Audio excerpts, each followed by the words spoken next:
At this point, Sounds Incorporated became the new fashion, the new wave, the new thing to have and to dance to and to listen to. Did you guys ever go to the Hmm. studio and lay any tracks back then?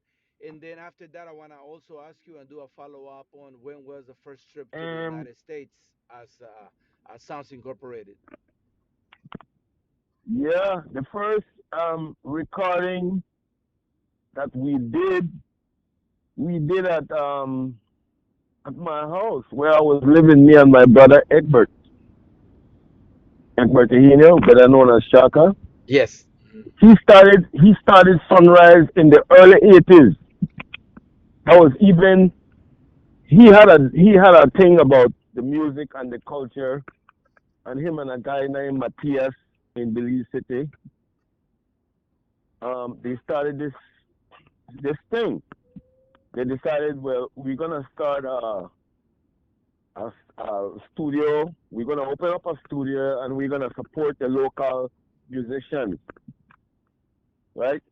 So when they started the studio, first we sent we sent on the people to England. My brother did. It was me and Pen was supposed to go to England, but because title ban was just coming into effect, I did not want to go. Nor did Pen. So Hmm. we sent Andy to go study the recording business. Oh, okay. Yeah, and but he knew, better known as Shaka, my brother, was the one who organized the whole thing. Him and Matthias. Was he working for the government, your brother, or what? No, no. This was He was just advocating. yeah. This was a self-propelled thing. These guys got together and decided to do this. Hmm. Yeah, Amazing. and so we sent Andy, and Andy went and did his lessons and thing. And he when he came back, that's when Sounds Incorporated did the first recording. They did it at our house because we set up a studio at the house, and Andy was running the studio. And we did our first recording there. A lot of things happened that we never really finished the song on Sopa de Caracol. And then somehow Banda Blanca got a hold of one of our recordings and took it. And that Well, was it. We let got me tell ripped you off. something. And Let me tell you something real quick because I kind of remember around that time in the 80s that a lot of your recordings came out of Belize. They would go to Guatemala, Honduras. It was very popular yeah, music. You know, it was not yeah, recorded professionally, but it was for tape. It was on cassette. hmm, So yeah, even Los Phoenix del Petén took that music and they recorded it. Even Banda Blanca and other bands that were Garifuna bands in Honduras took the music and recorded it. You know yeah, what I mean? So you guys yeah, were yeah, producing music to the world, really to the neighbors, and they were the ones capitalizing and yeah, recording it. yeah, yeah. That's exactly what happened. Yeah. Because we didn't know that at that point in time we had a youth who we had set up to control the mixing board because all of us was playing. And we always did a recording of every session we did so we could listen and see where we can improve. The dude was selling the recordings to each and everybody he could sell it to, and we didn't know this. And that's how it went. That's how it Wow. went. I don't really want to call names because it's not gonna help. Right. Mhm. But that's how that happened. A guy, Venus from Belize, who had a studio recording thing. He was selling CDs and records and everything. He actually told us that he got rich from our recording, Wow. and I it was, rem- but it was true. I remember one of the songs But he was, that came out in one of those tapes was Triando Trapolin with Mime and you guys as a backup band, hmm, and also yeah. many songs. I mean, I could just But that song, Triangle, was a song from Turtle Bando. Triangle Trapolin. Yes. Uh-huh. Yeah, that song came out from Turtle Band. Like most of the songs we did afterwards, they came from Turtle Band. Turtle Band. Oh wow. Okay. Yeah. And the thing is that back then, most songs that we did, of course, Pen and Mohobub had the most songs in the band. But at that point in time, most of the time, we all put something into the song. Even though they did the song, it was theirs, but we all had our input in the song. Like maybe Creative input, uh, creative yeah, minds. Yeah. a little, Okay. yeah, like a little verse here and there, and some lyrics here, there. Yeah, that's how we did it. Hmm. It was quite uplifting. Kept us going. Something to live forward to. Great history, man. Thank you for giving us this information. I know a lot of people, a new generation now, don't know what happened. What was the birth, the beginning, the origins of Punta Rock? And we're just talking with Mr. Higgins, Bernard Higinio, who is the original Yeah, member of the Turtle Shell Band, which was the birth of Punta Rock with Pen Cayetano, Faltas, Mohobub Flores, and the host of names that you mentioned. Amazing, even Jeep, yeah. yeah, Jeep Lewis, who But is here in let the me just United say States. this. Go ahead. Let me just say this. Labuga, the reason why Punta Rock is called Punta Rock is because of the fusion of the guitar with the punta. With electric guitar, right? Yes, Beautiful. that's why we call it Punta Rock, the fusion of the guitar and the punta. And then my next question was, so when did the tour come to the United States? What year and who came? Um, I think it was 97. I think it was 97. It was myself, Chico Ramos, and Harold Thompson, the two Lopez brothers with the guitar and the bass. That was Chagu, who you mentioned, Thompson. Yeah. Hmm. And we had the drummer, which was Chico Ramos, and we had a youth with us, Badges. He, man, it's a shame that I can't remember his full Is name. that when you guys brought La Sopa with you? No, that No. was later in the 90s. This I'm talking about the first Sounds Incorporated had two phases, you know.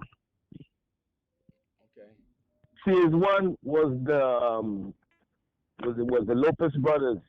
That's phase one with me, Harold Thompson, and Chico Ramos. Okay. Miami was not a part of um, our band at that Sounds time. sounds incorporated. Okay. Yeah, he later on became a part of the band. Gotcha. So when we made our first trip, Miami didn't come with us. Neither did Mohobub. Wow. At that time, when we had the first Sounds Incorporated came about, Mohobub was playing with Lord Rayburn. Oh yes, he was playing the trap set with Lord Rayburn. Yes. Yeah, and Miami was with Sound City Band. Oh, So okay. Chico wasn't really a member of Sound City Band, you know. He was a freelancer. Of Sounds Incorporated, you mean? Sorry. No, Chico Ramos was not a member of Sound City. Oh, I see. I see. He would go and do some gigs with them, but he was not really a member of Sound City. Gotcha. And when you Yeah, it came was that first time, what cities did you play in? What cities did you visit? What states? we visited two cities. We went to New York and LA. But we Okay, went to New gotcha. York first. I went to New York first, then we came to LA. Now when we were in New York, the people in New York seemed like they weren't ready for the culture. Oh, wow. No, they were more into like commercial music. Now Hmm. the culture really took off when we got here. There was more response to the punta here in LA. Wow. Was that the time when Yeah, you guys came with Mighty K and you guys backed them up, or was that the second round? No, that was the second round. Okay, gotcha. So when we did that thing with Mighty K, it was a splinter of Songs Incorporated because it was only me, Chico, and Peru. Chagu, uh-huh. No, no, Chagu wasn't there. Bro, okay, gotcha. It was Peru Lopez, Peru. one of the Lopez brothers, on the Gotcha. guitar, Peru, yes, yes. and myself and Chico Ramos. And then I had I had been here for almost 2 years, and I went to New York, and then me and Peru, and we started the second phase of Sounds Incorporated. And let me tell you one thing. I was there during that concert where you guys backed up Mighty K. I was there at the Prince Yeah. Hall when that happened. Prince Hall Mhm. Auditorium on 91st and Figueroa. Man, I remember that. Yeah. Yeah. That was the second phase. Wow. Then after that, I what happened? remember. After that, we kind of got some instruments together, and but it was just me, Chico, and Peru, and we decided we was gonna go back to Belize. So I called Chagu, Harold Thompson, Uh-huh. and I told him I know already had two youths down there that he was training guitar and bass, and I told him, well, you have to get these guys together, because when I come, we're gonna need them to get this thing on the other foot to keep going. No, we started using drum machine with the Second Sounds Incorporated. Okay, okay. That's when we introduced the drum machine to Punta Rock, and everybody picked it up. Nice, The nice. the whole belief. We were the first band to really play drum machine in Punta in a Wow. band period, because everybody had trap set. We got the drum machine because we knew the drum machine wouldn't get tired. Who Because programmed the Punta drum Rock is machine for you guys back in the high days? energy. Rufus Lopez. He programmed it. Oh, wow. Yeah, yeah, Peru. He programmed the drum machine. We went, me, him, and Chico. We passed by a pawn shop in New York, in Manhattan, Uh-huh. and we went in there at the same time. A guy came in there selling a guitar and a drum machine Whoa. because he said he had to pay his rent. So as soon as he left, we bought that drum machine and the guitar. And bam, that was the beginning of Sounds Incorporated second phase. Wow. Because he was, Chico Ramos used to play the drums and sing, right? The prop set. But now when we started the small band, when we started the second phase of Sounds Incorporated, he was playing the bass and Peru the guitar, and I was doing the vocals on the shells. And so we decided we needed to program the drum machine so that we didn't have to worry about the drums. And that's what Peru did. Peru programmed the drum machine and we took off just like that. It's the four of us, three of us. Wow. It was a small band, but that was it. Beautiful, And man. then that's when my Piquet joined us, Yes, yes. Uh-huh. and another guy was on the keyboard. I forgot his name from New York. Selby. Oh, okay. Oh, okay. Yeah, Mighty K was living in New York. I remember he used to Yeah. travel with you guys to Los Angeles, Mhm. and I Mhm. loved his music. He had produced two albums, and it was pretty good music. I liked it. Yeah. Hmm. And that's where the second phase started when we went. Me and Peru and Chico joined up in New York, and then I went back to Belize and I took the drum machine with me, and that was it. Second Wow. phase Sounds Incorporated. That's when Saput and Robert Garcia joined the band. He's actually Glenn Sampson's brother Okay, from got it, another got it. mother. Yes, yes. Okay, gotcha. He was a guitar player at that time, So he came, and the bass player, it was two youths, two young men just coming out of school. And Wow. that's how the second phase of Sounds Incorporated took off in the 90s. That was Appreciate you, man. 90, Wow. Appreciate you. 1990. Great history, man. This is really nice. It's a long conversation. There is more to talk about, but we could Yes, leave there's a the lot to next. talk about. Yeah, we could leave the You next know, interview for the next time because I know you're tired. You already went well, to brain, man. you know what? There's a lot of things that we don't want to talk about because we don't want to be negative. We don't want to, because there was a lot of negative things that took place along the way that helped create what happened.